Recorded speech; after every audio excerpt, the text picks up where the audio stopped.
Oh, thank you. Appreciate it. I tripped up on your last name, Farazmand. That was a really good pronunciation, actually. Oh, well, yeah, you know, better than most. I partied a little bit last night. I'm not going to lie. Did you party last night? I did, yeah. What'd you do? I went to the zoo. You went to the zoo? Yeah, and ate some Polish food. Is that like a club? No, it's the regular zoo. Can you cut?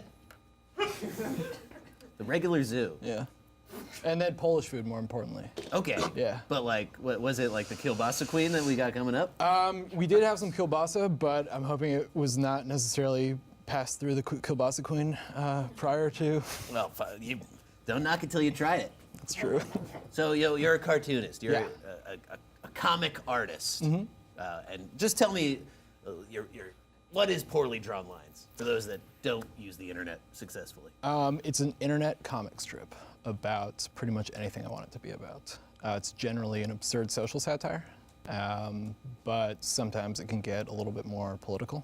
But yeah, it's pretty much whatever I want it to be. I like to keep it open-ended. Absurd? What? PC police these days. I've heard that. Yeah.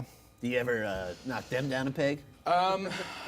Not personally. I would like to. I guess I haven't really built up the courage to stand up to the PC police yet. But you have built up your own little empire here. Yeah, Because definitely. this is all yours. It's DIY. I'm assuming Yeah. you're just drawing these every day, just like we're doing the podcast in the basement. yeah, right, yeah. pretty much. You're an internet artist. We're internet radio hosts. Yeah, it's pretty. It's a whole new world out there, 21st century. Yeah, Huh? you guys have a way nicer basement than me too. Oh, well, thank you. I think this is some really nice accommodations. Thanks for There's having me. there's a bit of a mildew problem in the back, but Yeah. we're getting that taken Okay. care of. Yeah, it's all right. I couldn't even tell. Yeah, well, you stay here maybe a little more than an hour, you'll just start feeling it. In the back of your eyes. Yeah, Oh it goes man. that way.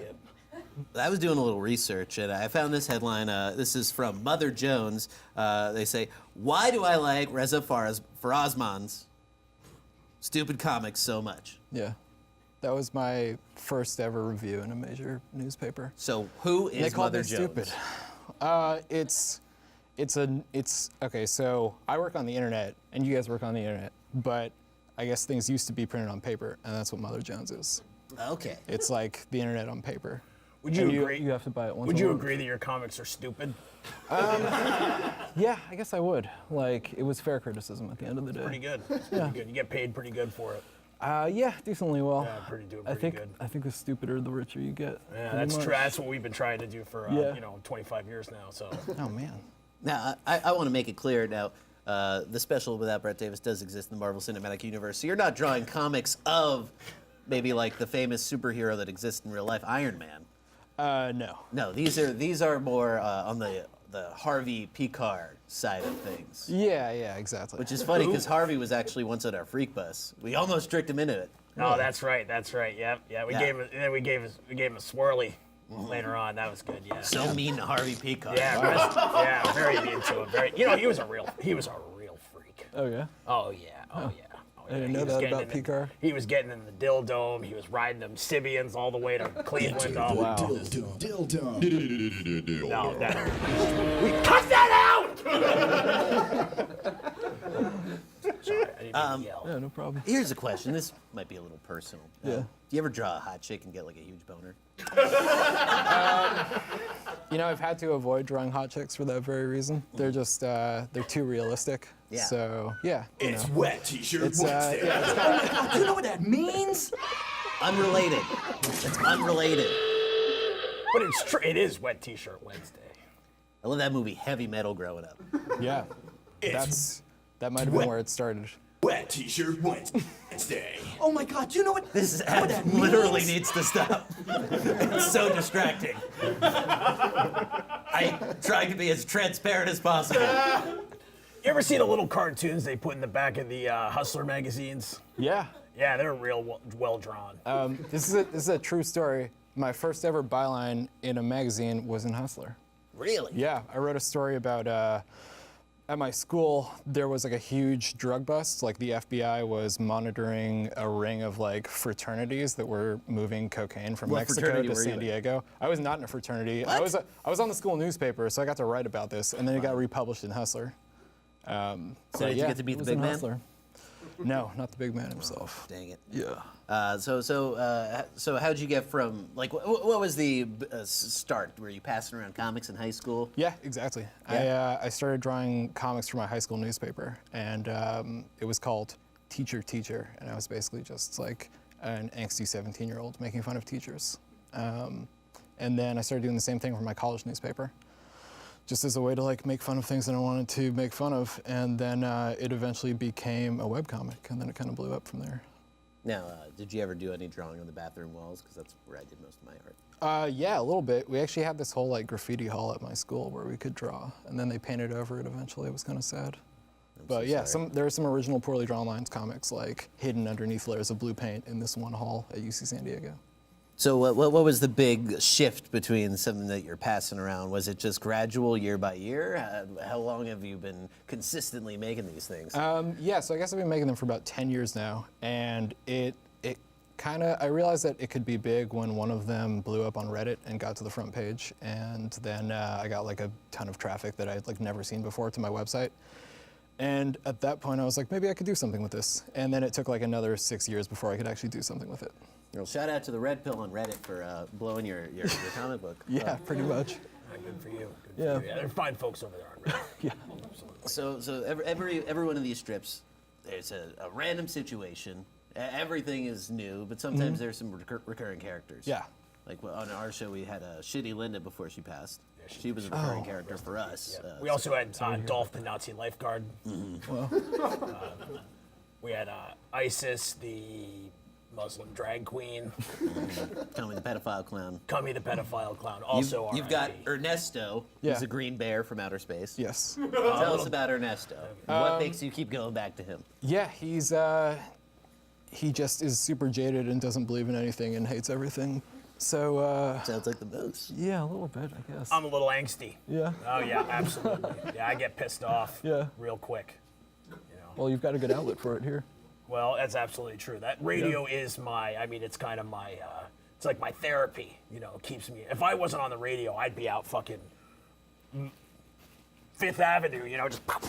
Man, shit. It's okay, the president says it. It's all right. Yeah. President Trump is all right with it. You know, not that I voted for him. No, we were third-party candidates. Absolutely. I voted for Jill Stein. How about you? Jill Stein. I might catcall Jill Stein later because we're catcalling women we respect. Also, you could call in if you got any questions for Reza. Now, tell me about this compilation, the new comics, or Comics for a Strange World. Yeah. So it takes like all the best comics from the past 2 years combined with half new stuff that I drew just for the book, which took me about 6 months to do. Now, when you're culling a book like this together and you got all these disparate parts, how do you get them all together? How do you make sense of them? That's actually kind of difficult. Like I find that I have a lot of similar themes in my comics, so sometimes I'll be like arranging them in the book, then I'll realize that two of them had like very similar punchlines. Then I have to either like rewrite something or just kind of like push it to the back of the book and hope nobody notices. Okay. Yeah. So yeah, it's difficult when there's like literally like 150 moving pieces to put together. Like in a Photoshop document or in an InDesign document, and make sure that it's all like funny and reads well. Now, what's the comic that you thought about the most, maybe you love the most, but no one else gets it? Probably like 25% of them overall. Then do you just shoot them out? Do you say fuck the haters? Yeah, I think that's kind of I put out so much material that like some of it is bound to be terrible, and so. I just figure I'll throw as much stuff out there as possible and see what does well. That's kind of my approach to comedy. On the Vic the Moose message boards, I actually pulled up some old episodes that we did when we were first getting started. My voice was kind of like this. Yeah. And I'm I so still kind of embarrassed. sound like this though.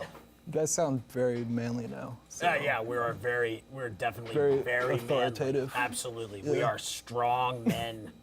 Absolutely, the epitome of manliness. I could tell. You know, and we love women. Yeah.